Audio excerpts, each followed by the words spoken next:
لا الہ الا اللہ محمد رسول اللہ. میں لمبے کلمے کی بات نہیں کرتا. جو لا الہ الا اللہ محمد رسول اللہ اگر یہ کلمہ پڑھتا ہے وہ پیغمبر کا نام تو لے لے گا. اگر یہ کلمہ پڑھتا ہے پیغمبر کے صحابی کا نام تو لے لے گا.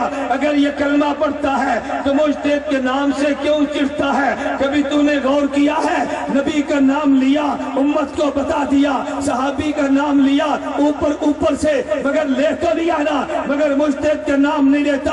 ارے اس کی وجہ پہ غور کرنا. میں اس وجہ کا جواب دے کے قرارداد پیش کر کے اپنی بات ختم کر دوں گا. میں بڑی مختصر سی بات کرنے لگا, توجہ رکھنا. میں کہتا ہوں کبھی تو نے غور کیا؟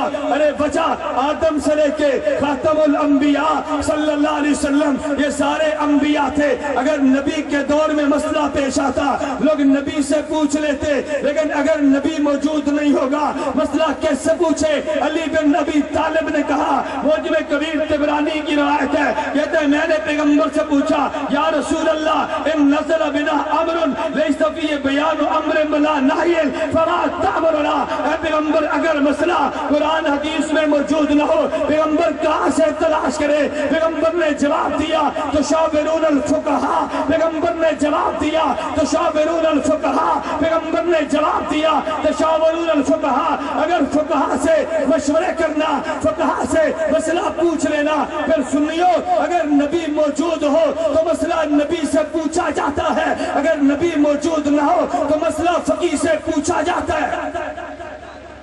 اگر نبی موجود ہو تو مسئلہ, اور اگر نبی موجود نہ ہو تو مسئلہ فقیہ سے. نبی کے ساتھ جڑو شیطان دوڑتا ہے یا نہیں؟ بلند آواز سے دوڑتا ہے. اور اگر فقیہ سے جڑو تو پھر, اس لیے پیغمبر نے فرمایا میرے بعد فقیہ کو معمولی نہ سمجھنا. فقیہ واحد اشد علی الشیطان من الف عابد. شیطان ایک فقیہ سے اتنا ڈرتا ہے, شیطان ایک فقیہ سے اتنا ڈرتے, 1000 عابد سے نہیں ڈرتا. شیطان فقیہ سے ڈرتا ہے. یہ پیغمبر نے کیوں فرمایا؟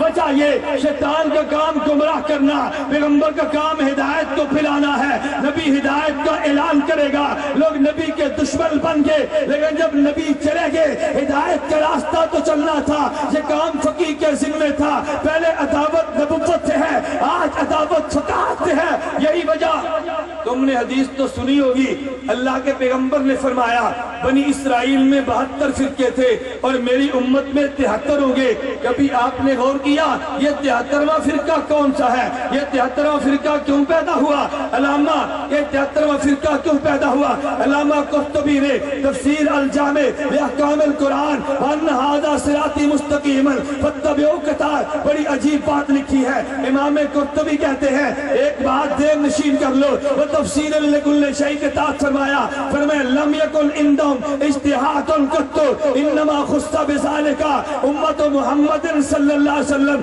پہلی امت میں اجتہاد نہیں تھا, اللہ نے اس امت کو اجتہاد دیا ہے. پھر حضرت امام قرطبی نے ان ھذا صراطی مستقیما فاتبعوہ کے تحت لکھا. کہتے ہیں یہ جو 73واں فرقہ تھا یہ کون سا تھا؟ قرطبی نے الفاظ نکل کیے, میں اپنی زبان میں ترجمہ کرنے لگا. امام قرطبی نے کہا ان ھذا الفرقہ التي زادت سے فرقے امت محمد صلی اللہ علیہ وسلم, پہلے 72 تھے, یہ 73واں فرقہ کون سا ہے؟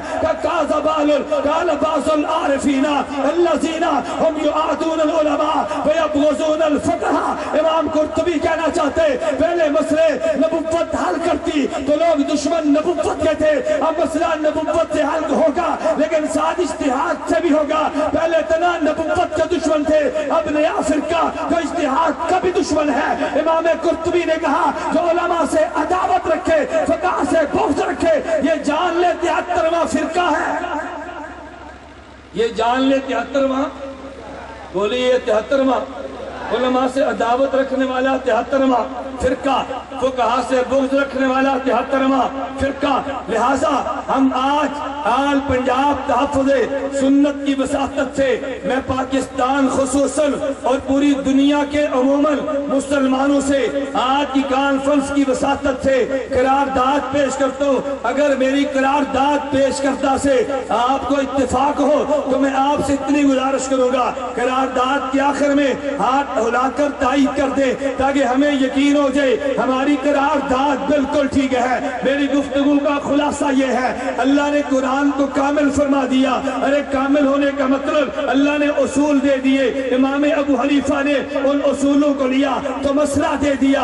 ارے فقہ قرآن کے کامل ہونے کی عملی صورت کا نام ہے۔ پہلے مسئلے صرف نبی بتاتا، اب پیغمبر کے بعد مسئلے فقہاء بتائیں گے، چونکہ فقی نے امت کو ہدایت پہ کھڑا کرنا تھا، چونکہ فقی نے امت کو سیدھا راستہ دینا تھا، چونکہ فقی نے شیطان سے دور کرنا تھا۔ آج دنیا میں ان فقہاء سے دور کرنے والے لوگ دنیا میں موجود ہیں، اس لیے سنیو میں کہتا ہوں قرآن کا تحفظ بھی ضروری ہے، کرنے والے مسلمان موجود ہیں، پیغمبر کی سنت کا تحفظ بھی ضروری ہے، کرنے والے مسلمان موجود ہیں، لیکن فقہ کا تحفظ کرنا بھی ضروری ہے۔ فقہ کا تحفظ کرنا بھی، بلند آواز سے فقہ کا تحفظ کرنا چاہیے کہ نہیں بھائی؟ بلند آواز سے کرنا چاہیے کہ نہیں؟ پہلے نبی کا تحفظ کیا علماء دیوبند نے، صحابی کا تحفظ کیا علماء دیوبند نے، امام اعظم ابو حنیفہ کا تحفظ کون کریں گے؟ کون کریں گے؟ یہ ہمارے ذمہ ہے نا، ہم انشاءاللہ علماء دیوبند امام ابو حنیفہ کا تحفظ بھی کریں گے انشاءاللہ۔ اللہ نے توفیق دی تو ڈر کر نہیں، ہم جرأت کے ساتھ کریں گے انشاءاللہ، گھبرا کر نہیں، دلائل کے ساتھ کریں گے۔ امام ابو حنیفہ کی فقاہت کا چرکا انشاءاللہ ڈنڈے کی چوٹ پہ ہوگا انشاءاللہ۔ امام صاحب کی فقاہت کو چوک اور چرائے پر بیان کیا جائے گا۔ امام ابو حنیفہ اللہ ان کی قبر پہ کروڑوں رحمتیں نازل فرما۔ آج پنجاب تحفظ سنت کانفرنس کی وساطت سے میں مختلف قراردادیں جماعت کی طرف سے پیش کر رہا ہوں۔ نمبر 1، فقہ اور فقہاء کی عظمت بتانے کے لیے عمومی و خصوصی پروگرامز منعقد کیے جائیں گے۔ آپ حضرات اپنے اپنے علاقے میں فقہ اور فقہاء کی عظمت کے لیے جلسے کریں گے، بلند آواز سے جلسے کریں گے، فقہ فقہاء کی عظمت کے لیے پروگرام منعقد کریں گے انشاءاللہ۔ نمبر 2، فقہ اور فقہاء کے بارے میں پھیلائے گئے شبہات کو دور کیا جائے گا، دور کریں گے انشاءاللہ۔ اگر کوئی شبہ پیش کرے اس کو تو دور کر دے، اگر تر سے حل نہیں ہوتا اتحاد سے رابطہ کر دے، اتحاد کے مناظر دور کریں گے انشاءاللہ۔ فقہاء اور فقہاء سے بغض و عناد رکھنے والے افراد کی حوصلہ شکنی کرنا کریں گے انشاءاللہ۔ فقہاء سے بغض رکھنے والوں کی حوصلہ شکنی کرنا، اس کے لیے کئی کام کرنے میرے اور تیرے ضروری ہے۔ نمبر 1، اگر وہ جہاد کا نام لے تو نے اس کو عشر نہیں دینا، اگر جہاد کا نام لے تو نے زکوٰۃ نہیں دینا، اگر تیرے محلے کا امام ہو تو نے اس کے پیچھے نماز نہیں پڑھنی، اگر تیرے علاقے میں ایسا گمراہ طبقہ موجود ہو تو تم حوصلہ شکنی کرو گے، بلند آواز سے حوصلہ شکنی کرو گے۔ نمبر 4، چاروں ائمہ برحق، حضرت امام ابو حنیفہ بھی برحق، امام مالک بھی برحق، امام شافعی برحق، امام احمد بن حنبل بھی برحق۔ ہم چاروں ائمہ کو برحق مانتے ہوئے امام ابو حنیفہ کی تقلید کریں گے۔ اگر سعودیہ میں امام احمد بن حنبل کی تقلید ہو وہ ہمارے بھائی ہے، اگر امام مالک کی تقلید ہو وہ میرا اور تیرا بھائی ہے، اگر امام شافعی کی تقلید ہو تو تیرا اور میرا بھائی، امام احمد کا مقلد ہو وہ تیرا اور میرا بھائی ہے۔ ہم انشاءاللہ ان فقہاء کی تقلید کو، فقہاء کو برحق مانتے ہوئے امام ابو حنیفہ کی تقلید کریں گے انشاءاللہ ثم انشاءاللہ۔ اور 5ویں بات، خاتم الحرمین ملک شاہ عبداللہ حفظہ اللہ تعالی کہ میں اس کانفرنس کی وساطت سے ایک بات کا شکریہ ادا کرتا ہوں، شاید آپ کے علم میں نہیں ہے، ملک عبداللہ نے سعودیہ میں ہیئت و کبار العلماء کے نام سے، جسے آپ پاکستان کی زبان میں کہو اسلامی نظریاتی کونسل قائم کرنے کا اعلان نہیں بلکہ فیصلہ کیا، اور ملک عبداللہ نے اس اسلامی نظریاتی کونسل میں چاروں مسالک کے علماء کو نامزد کیا۔ فقہ حنفی کو ماننے والے، فقہ مالکی کو ماننے والے، فقہ شافعی کو ماننے والے، فقہ حنبلی کو ماننے والے، ہم اس بات پہ ملک عبداللہ کا شکریہ ادا کرتے ہیں کہ انہوں نے یہ فیصلہ کر کے امت کو بتا دیا کہ سعودیہ کی حکومت یہ مقلدین کے ساتھ ہے، غیر مقلدین کے ساتھ نہیں ہے۔ اگر اس اکیڈمی میں علماء کے بورڈ میں گنجائش تمہارا نہیں ہوتی، کوئی فرق تمہارا بھی رکھ لیتا، انہیں 4 مسالک کو نمائندگی دے کے یہ بات واضح کرتی ہے کہ سعودیہ حکومت چاروں ائمہ کا احترام کرتی ہے، چاروں ائمہ کو قبول کرتی ہے، چاروں کی فقہ کو قبول کرنے کا اعلان کرتی ہے۔ ہم ملک عبداللہ کا شکریہ ادا کرتے ہیں۔ آپ سب حضرات کرتے ہیں بھائی، کرتے ہیں بھائی بلند آواز سے۔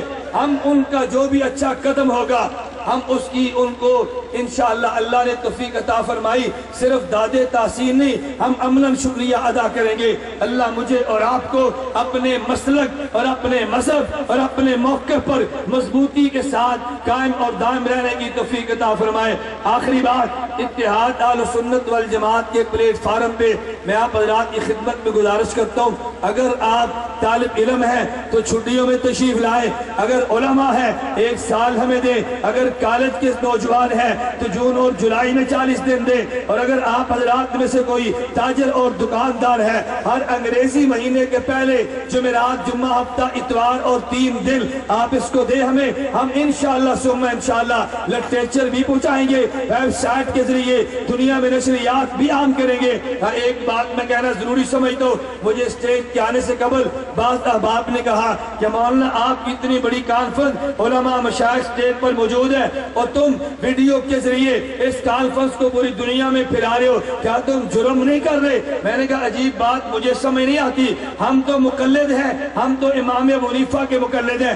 آپ بتاؤ اگر ایک مسئلے پہ 2 فقہا کا اختلاف ہو جائے تم کسی ایک فقیہ کو باطل کہہ دو گے، ایک فقیہ کو غلط کہہ دو گے؟ ہاں میں یہ بات ضرور کہتا ہوں کہ اگر ایک مسئلے پہ 2 فقہا کا اختلاف ہو جائے تم ایک کی رائے پہ عمل کرو، مگر تم دوسرے کو باطل تو نہیں کہو گے نا۔ اگر میں نے اپنے اسٹیج پر یہ کام کیا ہے یہ رائے میری تو نہیں ہے، شیخ الاسلام حضرت مولانا محمد تقی عثمانی دامت برکاتہم کی ہے، یہ میری رائے تو نہیں ہے، مفتی اعظم پاکستان مفتی محمد رفیع عثمانی دامت برکاتہم کی ہے۔ میں نے کئی بار آپ سے گزارش کی ہے، آج لوگ ذاکر نائک کے نام سے متاثر ہیں، وجہ ذاکر نائک میڈیا پر جو ہے آج جاوید غامدی کے نام سے پریشان ہے، وہ میڈیا پر جو ہے اگر باطل میڈیا پر آیا اس نے غلط نظریات کو پھیلا دیا ہے، تو مجھے یہ بات بتاؤ مولانا تقی عثمانی دامت برکاتہم پاکستان ٹی وی پر آئے جن دنوں میں تحفظ ناموس نسواں، یہ ناموس تحفظ نسواں بل کے نام سے حکومت نے یہ ایک بل پاس کیا، مولانا تقی عثمانی جب ٹی وی پر آئے تو ٹی وی میں زبان نے پوچھا مولانا تقی عثمانی دامت برکاتہم حضرت آپ تو خلیفہ مجاز ڈاکٹر عبدالحی عارفی رحمہ اللہ کے ہیں اور وہ خلیفہ مجاز حکیم الامت مولانا اشرف علی تھانوی کے ہیں، تم ان سلسلے کے ہونے کے باوجود آج آپ ٹی وی پر کیوں آئے ہیں؟ حضرت شیخ الاسلام مولانا تقی عثمانی نے عجیب جواب دیا، فرمایا ناموس تحفظ نسواں بل کے نام سے ایک بل پیش کیا ہے، امت میں غلط فہمیاں پیدا ہو گئی ہیں اور ان غلط فہمیوں کو ٹی وی کے ذریعے پھیلایا گیا ہے، مجھے بتاؤ اگر اس فورم پہ نہ آتا میں ان شبہات کا جواب کیسے دیتا، ان کا رد کہاں پہ کرتا؟ میرے دوستو تم مجھے بتاؤ، رب کعبہ کی قسم مجھے یا میرے مشائخ کو اپنی تصویر کا قطن شوق نہیں ہے، مجھے ویڈیو اور مووی کا قطن شوق نہیں ہے، مگر لاہور اور پنجاب کے سنیو مجھے تم بتاؤ جس ذاکر نائک اور جن آل باطل نے اگر میڈیا پہ کھڑے ہو کے باطل نظریات کو پیش کیا ہے، اس میڈیا پہ نہیں جاؤں گا تو باطل نظریات کا رد کیسے ہوگا؟ مجھے تم بتاؤ آل بدعت کا جواب دینے کے لیے اگر میڈیا کو نظر انداز کر دیں گے کہاں جائیں گے؟ ہم نے اس کو عبادت اور ثواب نہیں سمجھا، ہم نے اس کو ضرورت کا درجہ دیا ہے، ضرورت کو ضرورت سمجھو، عبادت کو عبادت سمجھو، اور اگر مسئلے پہ فقہا کا اختلاف ہو جائے پھر ایک فقیہ کی رائے کا احترام کرتے ہوئے دوسرے فقیہ کی رائے پہ عمل کرو۔ ہم مقلد ہیں، ہمیں مقلد ہی رہنا چاہیے، ہم فقہ کو مانتے ہیں اور فقہی مزاج ہی رکھنا چاہیے۔ وآخر دعوانا ان الحمد